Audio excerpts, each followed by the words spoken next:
But we begin in Greece. The nation's transport minister has resigned in the wake of a deadly train crash there. Yeah, he called it his duty to step down out of respect for the victims. At least 36 people are dead and 85 others are hurt. A passenger train crashed head-on with a cargo train near the city of Larissa. That's about 235 miles north of Athens. The cause of the crash isn't immediately clear. Authorities arrested a station master and charged him, saying he was negligent. But the station master claims a technical failure is actually to blame. CBS News foreign correspondent Ramy Inocencio joins us from our London bureau with more on this. Ramy, we understand this was a high-speed impact. The first few cars apparently have disintegrated, have melted because of that. What are witnesses saying about this crash? And what's the update from authorities on rescue efforts?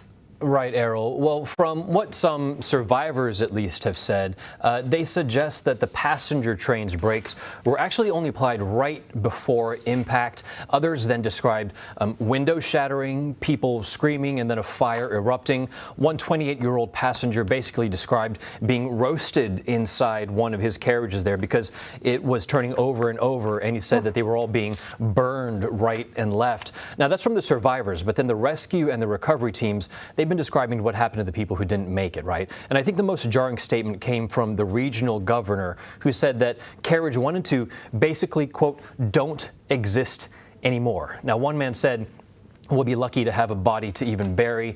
Rescue workers said bodies had been flung through the carriage windows and landed 100 to 150 feet away. Family members now are at hospitals. They're just waiting to do DNA tests on any remains that are there. But the fire services are still looking for people trapped inside that wreckage. There are cranes there now on site trying to get a better look inside. So horrific, Ramy. What can you tell us about the station master and the charges he faces?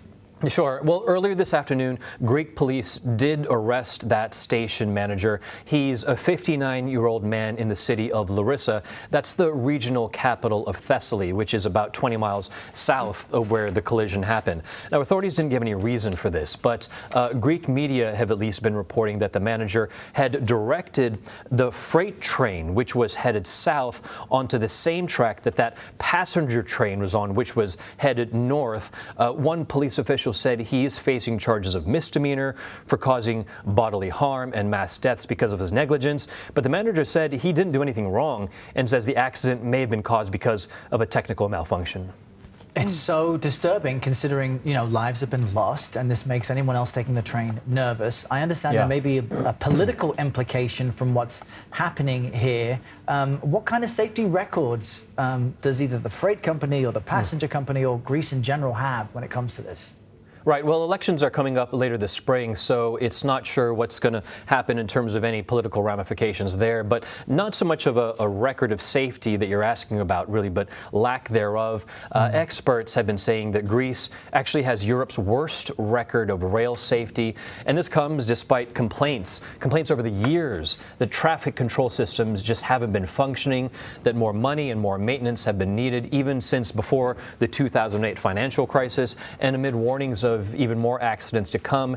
And now we are here today. The head of Greece's rail union says the two trains were barreling towards each other for a full 12 minutes before colliding. So if warning lights had been working, it's been reported the trains should have actually stopped about 500 meters or a bit less than half of a mile from each other.